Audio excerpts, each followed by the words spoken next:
Tome 3, Module 2, Fluide et Périsprit, Étude 3, Création fluidique. Nous allons parler lors de ce podcast de la pensée et des créations fluidiques. Les créations fluidiques naissent de la pensée, et cette pensée est une force créatrice issue de notre propre âme, et de ce fait, c'est la continuation de notre personne. À travers elle, nous influons sur le milieu dans lequel nous vivons et agissons, établissant le niveau de notre influence dans le bien ou dans le mal. Ce qui signifie aussi que nos idées extériorisées créent des images aussi vivantes que nous le désirons. La pensée est élaborée et créée par l'esprit. L'esprit est partout le miroir de la vie. Chez les êtres primitifs, elle apparaît sous la forme de l'instinct. Chez les âmes humaines, elle apparaît dans les illusions qui assaillissent l'intelligence. Chez les esprits perfectionnés, elle se révèle comme un diamant précieux retraçant la gloire divine. En l'étudiant depuis notre position spirituelle, confinée entre l'animalité et l'angélitude, nous sommes amenés à l'interpréter comme le domaine de notre conscience éveillée dans le plan évolutif où nos connaissances acquises nous permettent d'agir. En la définissant comme miroir de la vie, nous reconnaissons que le cœur en est la face et le cerveau est le centre de ces ondulations, générant la force de la pensée qui mue, crée et transforme, tout détruisant et reconstruisant pour purifier et sublimer. Ainsi, nous restons en contact permanent avec d'autres esprits, exerçant une influence et étant influencés, car personne ne peut dépasser à l'improviste les ressources de son propre esprit, au-delà du cercle de travail où il se situe. Toutefois, nous nous reflétons tous les uns les autres selon notre capacité d'assimilation relative. Personne n'échappe au mouvement des permutations incessants. Nous respirons dans le monde des images que nous projetons et réceptionnons. Par elles, nous restons sous la fascination des éléments qui nous subjuguent provisoirement et avec elles, nous rejoignons l'influx rénovateur des pouvoirs qui nous induisent à la purification et au progrès. La pensée, au flux énergétique mental, se manifeste sous la forme d'ondes, depuis les rayons ultra courts où s'expriment les légions angéliques selon des processus encore inaccessibles à notre observation, les oscillations courtes, moyennes et longues, où s'extériorise l'esprit humain et jusqu'aux ondes fragmentaires des animaux, dont la vie psychique encore en germe n'émet que des pensées déterminées ou de rayons discontinus. La pensée est l'agent essentiel et la base vivante de toutes les réalisations dans les plans physiques et extra-physiques. Cependant, elle est encore matière. La matière mentale où les lois de formation des charges magnétiques ou de systèmes atomiques prévalent sous un aspect nouveau en formant la merveilleuse mer d'énergie subtile dans lequel nous nous baignons tous et qui contient des éléments qui transcendent le tableau périodique des éléments chimiques connus dans le monde. Sur ce sujet, il faudrait voir les informations sur le tableau périodique des éléments chimiques dans le programme fondamental tome 1, module 6, guide de l'étude numéro 2. Nous parlons ici du tableau périodique des éléments de Mendeleïev. Indépendamment du plan de vie où nous nous situons, signalons que notre pensée crée la vie que nous cherchons par le reflet de nous-mêmes jusqu'au jour où nous nous identifierons au cours des millénaires avec la sagesse infinie et avec l'amour infini qui constitue la pensée et la vie de notre Père. Une pensée supérieure fortement pensée, pour me servir de cette expression, peut donc, selon sa force et son élévation, frapper plus près ou plus loin les hommes qui n'ont aucune conscience de la manière dont elle leur arrive. De même que souvent celui qui l'émet n'a pas conscience de l'effet produit par cette émission. C'est là un jour constant des intelligences humaines et de leurs actions réciproques les unes sur les autres. Joignez à cela l'action de celles qui sont désincarnées et calculez, si vous le pouvez, la puissance incalculable de cette force composée de tant de forces réunies. Si on pouvait se douter du mécanisme immense que la pensée met en jeu et des effets qu'elle produit d'un individu à un autre, d'un groupe d'êtres à un autre groupe, et enfin de l'action universelle des pensées des hommes, les unes sur les autres, l'homme serait ébloui. Il se sentirait anéanti devant cette infinité de détails, devant ces réseaux innombrables reliés entre eux par une puissante volonté et agissant harmoniquement pour atteindre un but unique, le progrès universel. Maintenant, voyons les caractéristiques des créations fluidiques.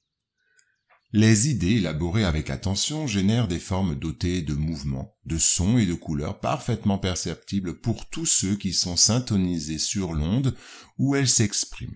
Il y a plus. La pensée crée des images fluidiques et se reflète dans l'enveloppe périspritale comme dans une glace ou encore comme ces images d'objets terrestres qui se réfléchissent dans les vapeurs de l'air. Elle y prend un corps et s'y photographie en quelque sorte. Qu'un homme, par exemple, ait l'idée d'en tuer un autre, quelque impassible que soit son corps matériel, son corps fluidique est mis en action par la pensée dont il reproduit toutes les nuances. Il exécute fluidiquement le geste, l'acte qui a le dessein d'accomplir, sa pensée crée l'image de la victime et la scène entière se peint, comme dans un tableau, telle qu'elle est dans son esprit. La force mentale responsable des créations fluidiques humaines n'est pas le patrimoine de privilégiés. Elle est une propriété vulgaire de toutes les créatures, mais seulement celle qui l'entraîne à travers des méditations soignées. Au fond, elle est l'énergie plastique de la pensée qui l'accumule en elle-même en le prenant dans le fluide universel dans lequel tous les courants de la vie se plongent et se ressourcent dans les plus divers royaumes de la nature au sein de l'univers. Chaque être vivant est un transformateur de cette force, selon le potentiel réceptif et irradiant qui est sien. C'est ainsi que les mouvements les plus secrets de l'âme se répercutent dans l'enveloppe fluidique, qu'une âme peut lire dans une autre âme, comme dans un livre, et voir ce qui n'est pas perceptible pour les yeux du corps.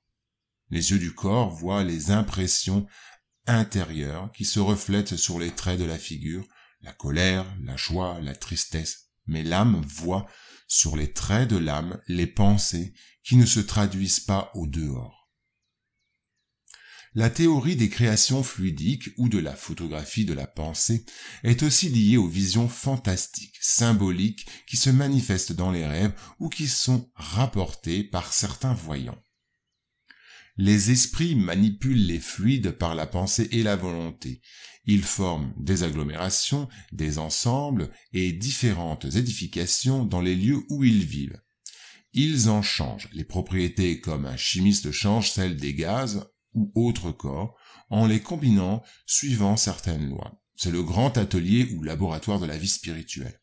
Quelquefois, ces transformations sont le résultat d'une intention. Souvent, elles sont le produit d'une pensée inconsciente. C'est ainsi, par exemple, qu'un esprit se présente à la vue d'un incarné, doué de la vue psychique, sous les apparences qu'il avait de son vivant à l'époque où on l'a connu, aurait-il eu plusieurs incarnations depuis.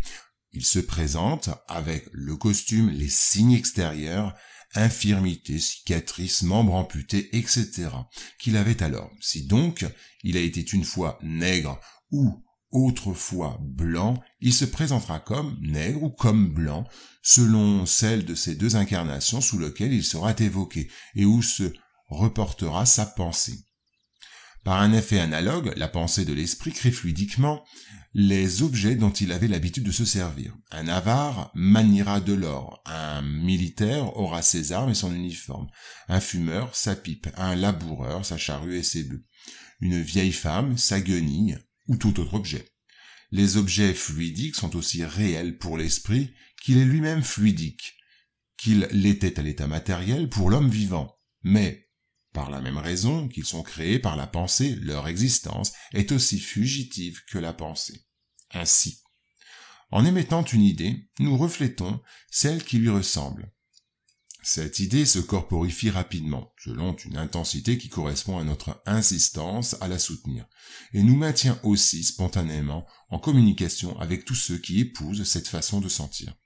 C'est dans cette projection de force qui détermine l'échange obligatoire entre tous les esprits incarnés ou désincarnés que l'esprit se meut dans le monde des formes pensées, construction substantielle dans le domaine de l'âme qui libère nos pas ou les asservissent selon le bien ou le mal que nous aurons choisi.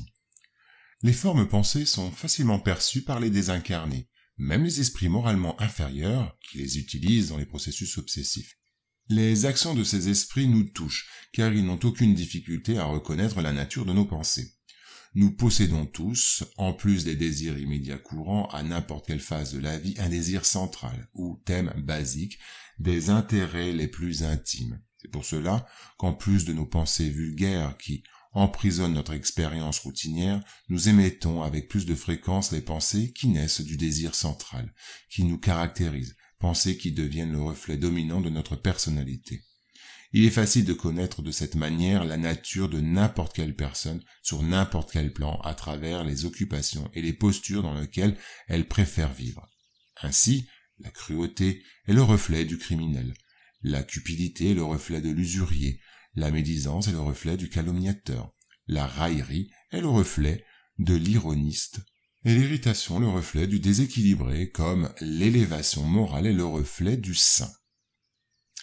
Dans le cas des obsessions, un obsesseur cruel affirme « Une fois identifié le reflet de la créature que nous nous disposons à corriger ou à punir, il est très facile de le gaver d'excitation constante, renforçant les impulsions et les situations existantes déjà dans l'imagination et créant ainsi la fixation mentale.